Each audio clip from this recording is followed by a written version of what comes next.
आसमान नीला, पानी गीला। WWE स्टार्स चोट के बावजूद काम करते हुए। अगर आप स्पोर्ट्स एंटरटेनमेंट बिजनेस में एक इन रिंग परफॉर्मर हैं, तो आप शुरू से ही ये मान लेते हैं कि आपकी रोजमर्रा की जिंदगी में कुछ दर्द तो होगा ही।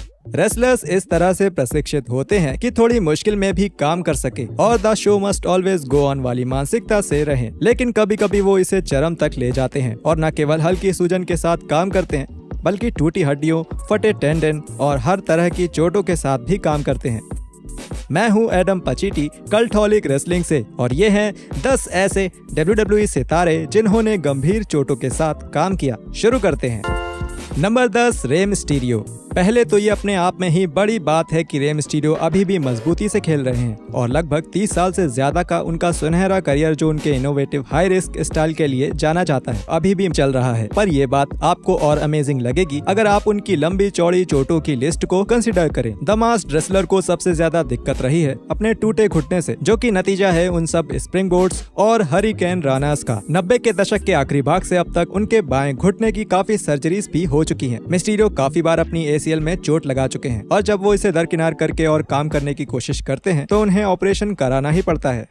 रे को ऑपरेशन कराने की सख्त जरूरत 2006 के लगभग पूरे ही साल में थी, लेकिन उन्होंने इसको सहन किया और ऑपरेशन पोस्टपोन कर दिया क्योंकि वो अपने करियर के सबसे बड़े पुश के बीच में थे।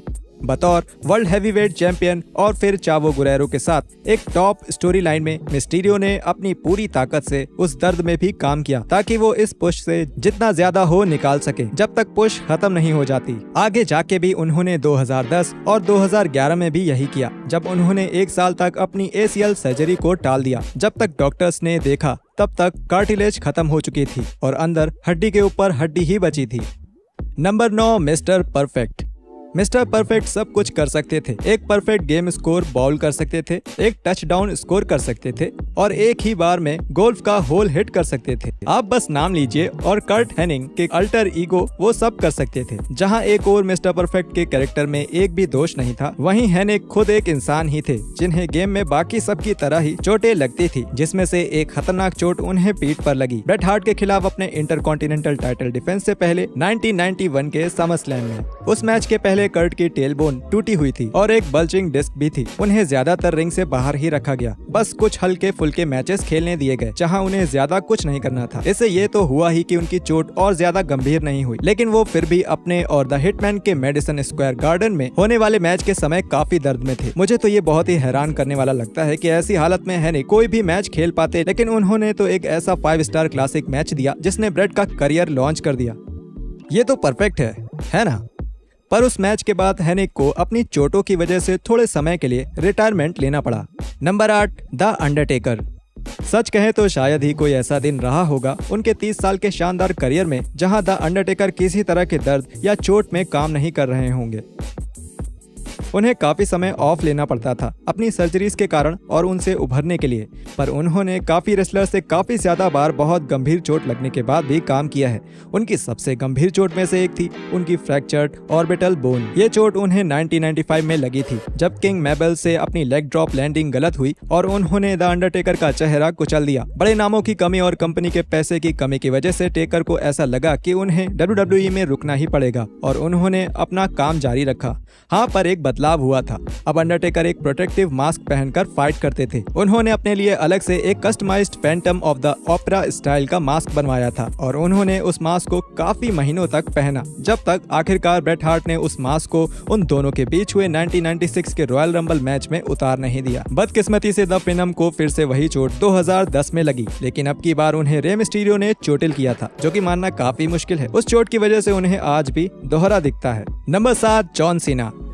जॉन सीना के WWE के करियर में वैसे तो काफी खास चीजें रही हैं, लेकिन उनमें से सबसे ज्यादा उल्लेखनीय है उनकी बड़ी बड़ी चोटों से उभर के वापस आने की क्षमता।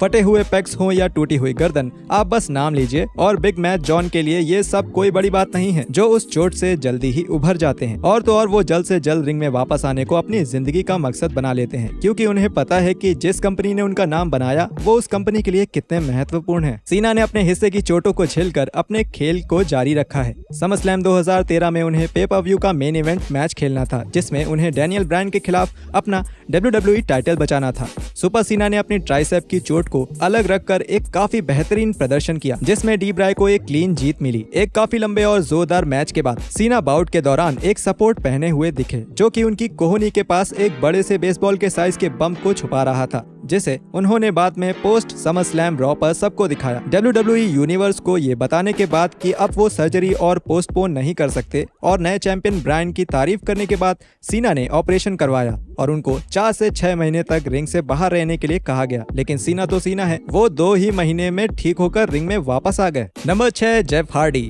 आपके लिए ये भले ही थोड़ा आश्चर्यजनक हो, लेकिन हर दिन सीढ़ियों से गिरना और टेबल्स पर पटके जाना किसी के शरीर के लिए अच्छा नहीं होता है।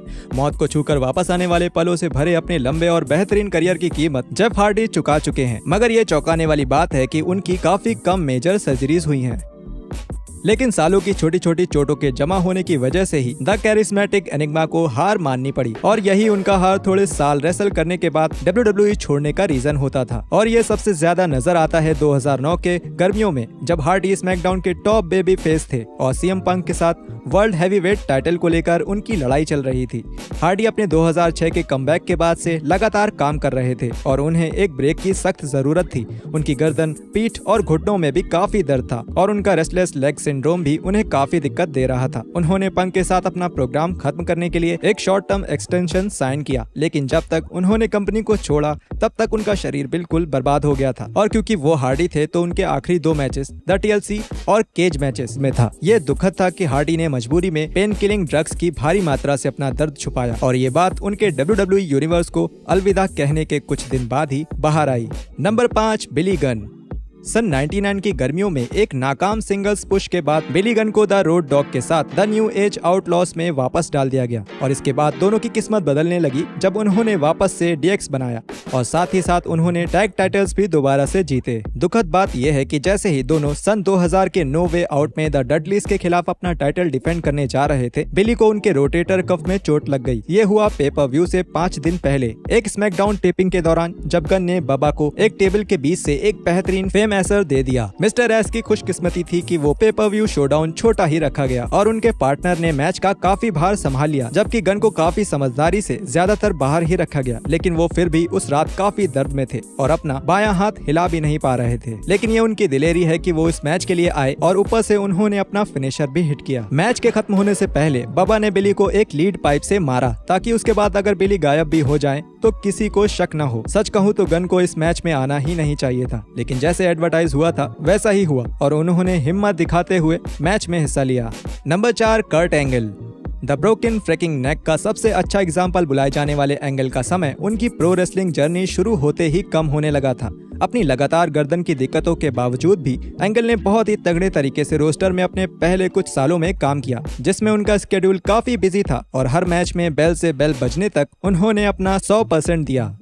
अब इतने काम का कुछ तो असर होना ही था और वो असर दिखा ओलंपिक हीरो की गर्दन पर, जो तब टूटी जब ब्रॉक लेसनर ने उन्हें टर्नबकल्स की तरफ पूरी ताकत से फेंक दिया। 2003 के नो वे आउट में उन्हें हाथ और उंगलियां सुन होने वाली जानी पहचानी फीलिंग महसूस हुई और उन्हें आने वाले टाइटल मैच के लिए बाहर बैठने को कहा गया, जो द नेक्स्ट बिग थिंग के खिलाफ रेसलमेनिया 19 में था।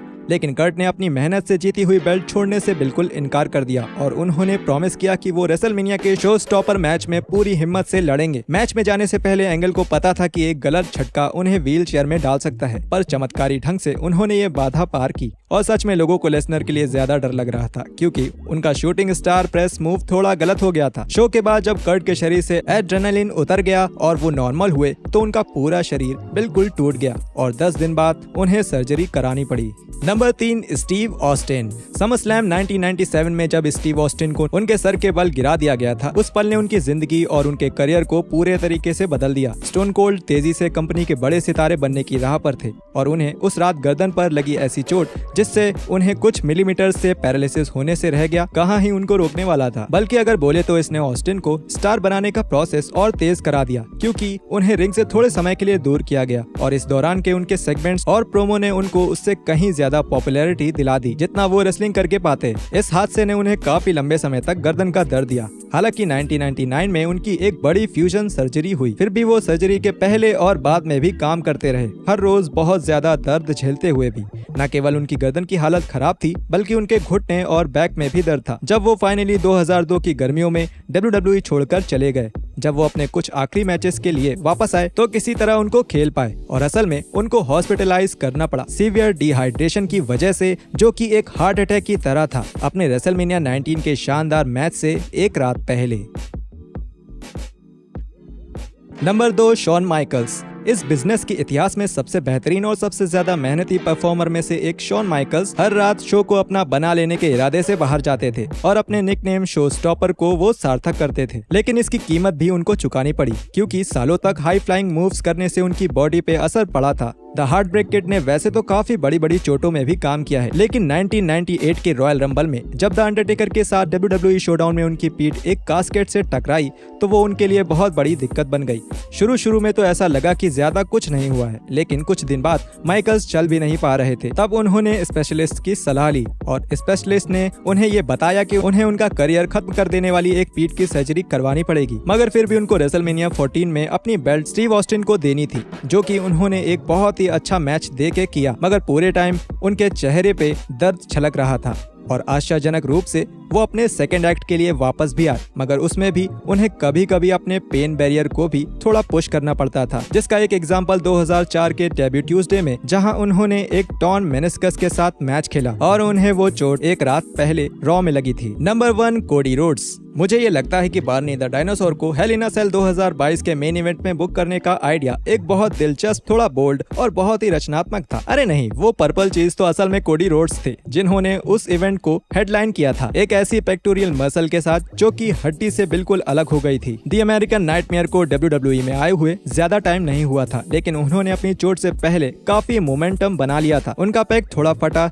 सेथ रॉलिंस के साथ एक लड़ाई में, और बाकी बची हुई कसर कोडी ने वेट्स उठाते हुए पूरी कर दी। बाद में WWE ने रोड्स को ये बताया कि उन्हें स्केड्यूल के हिसाब से कम्पीट करने की कोई जरूरत नहीं थी, लेकिन जहां जरूरी है वहां क्रेडिट भी देना चाहिए, क्योंकि कोडी ने न सिर्फ अपने मैचेस पूरे किए बल्कि उन्होंने एक बहुत ही बेहतरीन शो भी दिया अपने इस लगभग परफेक्ट मैच में, जिसके दौरान कमेंटेटर कोरी ग्रेव्स सही में अपने चोटिल साथी के लिए चिंतित होते हुए लग रहे थे। ये चीज, वो जलती हुई टेबल और उनकी गर्दन के टैटू, तीनों ही चीजें मिलकर मुझे तो ये ही बता रही हैं कि कोडी को अपने शरीर से ज्यादा प्यार नहीं है।